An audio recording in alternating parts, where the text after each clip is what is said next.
आशा करता हूँ आप सब बहुत अच्छे होंगे। मेरा नाम है नितेश गुप्ता और आप सभी का मेरे चैनल में स्वागत है। तो जो हमारा थर्ड सीजन के बाद जो ये हमारा फोर्थ सीजन स्टार्ट हो रहा है, इसमें हम ट्रिग्नोमेट्री के बारे में पढ़ाई करेंगे। तो ट्रिग्नोमेट्री स्टार्ट करने से पहले या ट्रिग्नोमेट्री के कॉन्सेप्ट और अप्रोच को समझने से पहले पहले हम उसके बेसिक के बारे में जान लेते हैं कि क्या क्या हमें इम्पॉर्टेंट आइडेंटिटी रिमेंबर रखना है, या क्या इसमें जो कॉन्सेप्ट में आपको क्या क्या चीज़ें जो कुछ आपको रिमाइंड करके रखना है, उसके बारे में हम इस इंट्रोडक्शन पार्ट में समझेंगे। तो चलिए शुरू करते हैं। विद इन ट्रिग्नोमेट्री पार्ट जो चीज़ें हमें ध्यान रखनी है प्यारे बच्चों, वो क्या है कि लेट अस सपोज ये हम एक ट्राइंगल लिए, ठीक है। ए बी सी हमारा एक ट्राइंगल है। तो देखो, जब हम ये थीटा पकड़ते हैं, ठीक है, बी सी ए हमारा थीटा एंगल है। तो जो भी एंगल के अपोजिट वाला जो साइड होता है वो क्या होता है, हमारा परपेंडिकुलर। मैं शॉर्ट में लिख रहा हूँ, PERPENDICULAR, ठीक है, परपेंडिकुलर। इसको शॉर्ट में मैं लिख रहा हूँ, ठीक है। इसके जस्ट जो नीचे वाला जो होता है साइड, उसको हम बेस बोलते हैं, ठीक है। और ये हमारा हो जाता है hypotenuse, right.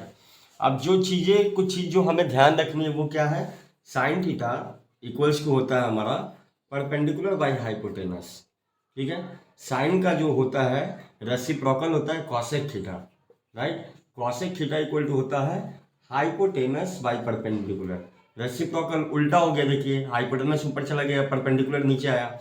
Similarly cos theta होता है एक हमारा, कॉस थीटा इक्वल टू होता है base by hypotenuse. So cos का उल्टा क्या होता है, हमारा सेक थीटा होता है, ठीक है।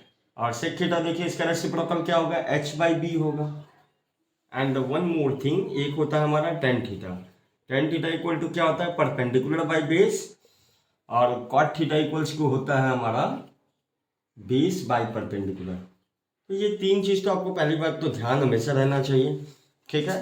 क्योंकि कभी भी अगर आपको क्वेश्चन में साइन थीटा की वैल्यू दे दी, ठीक है, और अगर हाइपोटेनस का वैल्यू दे दिया, ठीक है, तो आपको परपेंडिकुलर अगर निकालना है तो आप कैसे निकालोगे, वैसे सन्स को ऐसे आप अप्रोच करोगे। अगर आपको बेस दे दिया है, हाइपोटेनस दे दिया, बोला एंगल निकालो, तो बेस बाई हाइपोटेनस पूछ करके कॉस थीटा से आप थीटा को निकाल सकते हो, डिराइव कर सकते हो। तो इस तरीके के क्वेश्चन है सो एग्जाम में आते रहते हैं, ठीक है। एंड देखिए, और क्या क्या आपको है सो आइडेंटिटी रिमेंबर करना है। Sine square theta plus cos square theta equals to 1 होता है, ठीक है। सेकेंड थिंग होता है sec square theta minus tan square theta equal to 1 होता है। And cosec square theta minus cot square theta equal to 1 होता है। तो ये हुआ हमारा सेकेंड जो आइडेंटिटी हमें रिमेंबर करना पड़ता है, ठीक है। ये दो आइडेंटिटी, देखो, इससे आप जब सम्स करते हो तो ऐसे भी आपको ये रिमेंबर हो ही जाता है property. But there is one thing which I want to tell you कि जैसे आपको अगर इसको रिमेंबर रखना है तो ठीक है, एक अप्रोच होता है। Some people have curly brown hair turn permanently black. एक तो ये हुआ। सेकंड है सुंदर परफेक्ट है, चंदन बेस्ट है, तुम परफेक्ट बनो, ठीक है। तो इस तरीके से आप इसको रिमाइंड करके रखना, ये आइडेंटिटी आपको ध्यान देनी चाहिए और ये आपको ध्यान देना चाहिए, ठीक है। तो प्यारे बच्चों, मैंने आपको दो दो बातें आपको बताई जो जो आपको रिमेंबर रखना है। अब देखो, हम थर्ड बात जो जो थर्ड चीज जो हमें याद रखनी है, ठीक है, वो क्या है, एंगल्स के टेबल्स को आपको रिमेंबर रखना है, ठीक है। तो देखो, जो स्टैंडर्ड एंगल होते हैं मैं उसके बारे में अभी आपको बता देता हूँ, ठीक है। लेट अस सपोज ये साइन है, कॉस है, ठीक है, और ये टेन है, ठीक है। और ये क्या हो गया, 0 डिग्री पे क्या वैल्यू होगी, 30 पे क्या होगी, 45 पे क्या होगी, 60 पे क्या होगी, और 90 डिग्री पे क्या वैल्यू होगी, ठीक है। यही है सिंपल सा चीज जो आपको रिमेंबर रखना है, ठीक। अब देखो प्यारे बच्चों, कैसे हम करते हैं इसको। साइन 0 डिग्री का वैल्यू कितना होता है, 1 होता है। साइन 0 डिग्री का वैल्यू होता है 0 होता है, सॉरी। और साइन 30 का वैल्यू होता है 1/2, ठीक है। साइन 45 का वैल्यू क्या होता है, 1/√2, ठीक है। साइन 60 की वैल्यू होती है √3/2। साइन 90 की वैल्यू होती है 1। अब कॉस क्या होता है, कॉस आप इसका अपोजिट आप कर लो, इसका अपोजिट होता है। जैसे क्या हुआ, कॉस 0 का क्या हुआ, ये 1 हो गया। कॉस 30 का वैल्यू साइन 60 के बराबर √3/2, देखो यही आ गया। साइन 45 कॉस 45 का वैल्यू सेम होता है 1/√2, ठीक है। अब क्या है, साइन 60 है तो साइन 60 की वैल्यू क्या आ जाएगी 1/2। कॉस 60 का वैल्यू साइन 30 के बराबर होता है। और देखो अब कॉस 90 का वैल्यू साइन 0 के बराबर, तो जैसे 0, ठीक है। अब देखो एक चीज और मैं आपको बताता हूँ, वहां पे मैंने आपको तो सब बताया था, साइन बताया था, साइन की वैल्यू p/h, कॉस की वैल्यू b/h, और मैंने बताया था टेन की वैल्यू क्या बताया था मैंने, p/b। और टेन इक्वल्स टू क्या होता है, sine theta by cos theta भी होता है, ठीक है। मैं आपको ये चीजें बता रहा हूँ, टेन थीटा इक्वल्स टू होता है sine theta by cos theta. जो हम p/b निकाले थे वहां पे, आप एक काम करना, साइन थीटा का वैल्यू p/s था ना, कॉस थीटा का वैल्यू b/s था ना, दोनों को डिवाइड करके देखोगे तो p/b ही आएगा, ठीक है। तो ये होता है। अब देखो टेन की वैल्यू निकाल ली तो टेन क्या होगा, साइन बाई कॉस, तो 0/1 की वैल्यू क्या होगी प्यारे बच्चों, 0। अब देखो टेन 30 है तो साइन बाई 30 आप साइन बाई कॉस करो, क्या होगा बताइए, 10 30 का √3 होगा। तो वैसे सिमिलरली 45 का करोगे तो 1/√2, 1/√2 से जब डिवाइड करेगा तो क्या होगा 1 होगा। 1060 की वैल्यू क्या होगी प्यारे बच्चों बताइए, आप देखो इन दोनों को डिवाइड करके देखो, ये सब सही पकड़ रहे हो, that is 1/, this is 1/√3, okay okay. आप देखो अपने क्या हुआ, आप डिवाइड कर रहे थे और हाँ बोलते चले जा रहे, देखो। और ये क्या होगा प्यारे बच्चों, ये होगा √3, ठीक है। और ये देखो क्या होगा 1/0, तो आप 1 से अगर आप 0 को डिवाइड करते हो तो क्या 0 में कोई भी ऐसा नंबर आप मल्टीप्लाई करोगे तो 1 आएगा, कभी नहीं होगा। That's why it is infinity, कि कोई भी नंबर तक जाके ऐसा वैल्यू मिलेगा ही, ठीक है। अब देखो प्यारे बच्चों, साइन का मैंने क्या बताया था, रेसिप्रोकल क्या होता है, कॉसेक होता है, ठीक है। कॉस का क्या होता है, सेक होता है, और टेन का क्या होता है, कॉट होता है। तो मान लो कि कॉसेक ऑफ 30 डिग्री की वैल्यू बताई जाए, तो देखो कॉसेक ऑफ 30 डिग्री की वैल्यू क्या होगी 1/2 का उल्टा, मैंने बताया था ना साइन ऑफ 30 का उल्टा, तो क्या होगा कॉसेक 30 डिग्री का वैल्यू 2 हो जाएगा। कॉसेक 45 की वैल्यू क्या हो जाएगी √2 हो जाएगी। कॉसेक 60 की वैल्यू हो जाएगी 2/√3। कॉसेक 90 की वैल्यू तो 1 ही रहेगी। उसी तरीके से सेक क्या है, कॉस का रेसिप्रोकल है, उल्टा है। तब क्या है, कॉस ऑफ 0 का वैल्यू 1 है तो सेक ऑफ 0 का वैल्यू भी क्या होगा 1 ही रहेगा।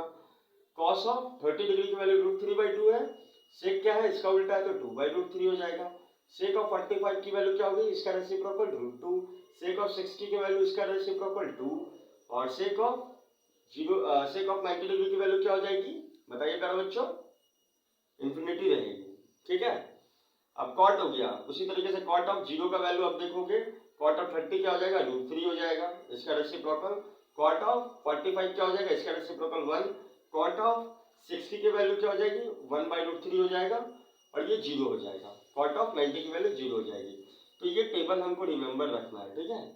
और देखो एक चीज मैं आपको और बताना चाहूंगा कि लेटेस्ट सपोज आपको ये चीजें कैसे आपको देखो रिमेंबर भी रखना है, तो एक तरीका और मैं बता देता हूँ यहीं पे, ठीक है। ये तो पहले आप देख लो, 0 1/2 1/√2 √3/2 1 है, ठीक है। अब मैं इसको एक बार इरेज कर रहा हूँ, ठीक है प्यारे बच्चों।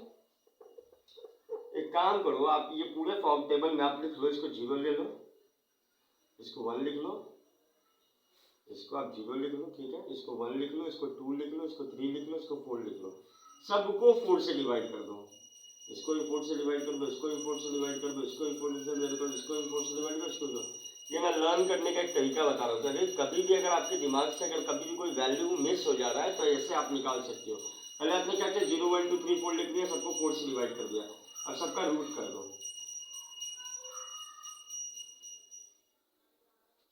देखो ये क्या 0/1 का वैल्यू क्या आएगा, सॉरी 0/4 का वैल्यू क्या आएगा 0 आएगा।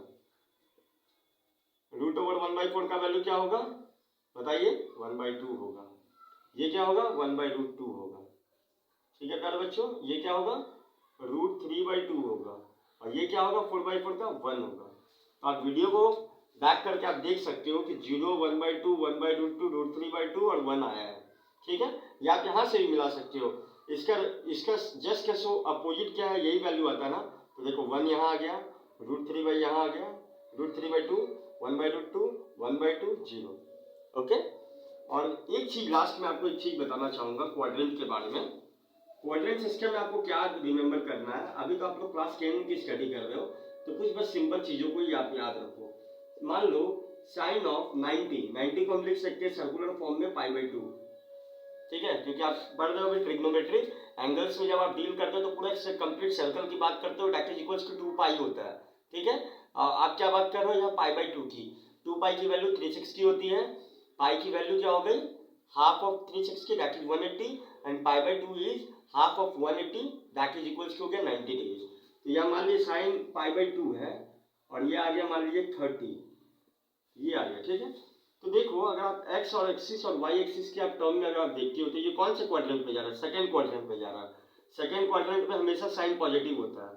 ठीक है, तो इसका क्या होगा, ये देखो ये तो ऑड है ना, इसका कोएफिशिएंट देखोगे π/2 का कोएफिशिएंट क्या है, अगर ऑड रहा तो ये साइन चेंज होगा, अगर ये कोएफिशिएंट इवन रहा तो कभी भी साइन चेंज नहीं होगा।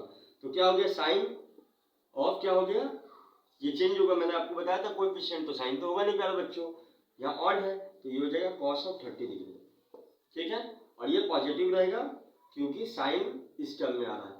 सिमिलरली अगर मान लो साइन ऑफ ऐसा आ जाए, मान लो π/2 + 70 डिग्री, ये कहाँ जाएगा प्यारे बच्चों, इसको ले लो आप cos मान के चलो। आपको एक और एग्जांपल दे दे रहा हूँ, cos ऑफ π/2 इसमें आ रहा है, इसमें मैंने क्या बोला था, साइन ना पॉजिटिव रहेगा, तो cos ऑफ π/2 + 70 क्या हो गया, cos यहाँ नेगेटिव होगा, तो पहले बात तो आप नेगेटिव लिख लो। और देखो मैंने क्या बोला था, π/2 का कोएफिशिएंट यहाँ पे क्या है, ऑड है, तो दैट्स व्हाई cos क्या हो जाएगा, साइन में चेंज हो जाएगा। ठीक है, साइन ऑफ 70 डिग्री का वैल्यू अब बता दो। ठीक है, तो बस आपको बस यही देखना है कि जो π/2 का कोएफिशिएंट अगर ऑड है और वो कौन से क्वाड्रेंट में आ रहा है, फर्स्ट क्वाड्रेंट में आ रहा है तो साइन सब पॉजिटिव होगा, साइन cos tan और ये तीनों या इसका रेसिप्रोकल सब पॉजिटिव होगा। सेकेंड क्वाड्रेंट में साइन पॉजिटिव होगा, थर्ड क्वाड्रेंट में tan पॉजिटिव होगा और tan का रेसिप्रोकल, और फोर्थ क्वाड्रेंट में cos और cos का रेसिप्रोकल पॉजिटिव होगा। ठीक है, ये चीज आपको ध्यान रखना है, पहला चीज ये पॉजिटिविटी का केस। सेकेंड चीज, अगर ये ऑड है तो है सो ये साइन cos में कन्वर्ट होगा, tan cot में, cos sec में। अगर ये इवन है तो ये इंटरचेंजेबल रहेगा, कभी चेंज नहीं होगा। सो आज का ये जो हमारा इंट्रोडक्शन पार्ट है ये कंप्लीट हुआ है, तो अब हम मिलेंगे अपने ट्रिग्नोमेट्री के क्लास में। तब तक के लिए खुश रहिए, पढ़ते रहिए। This is Nitesh Gupta signing off.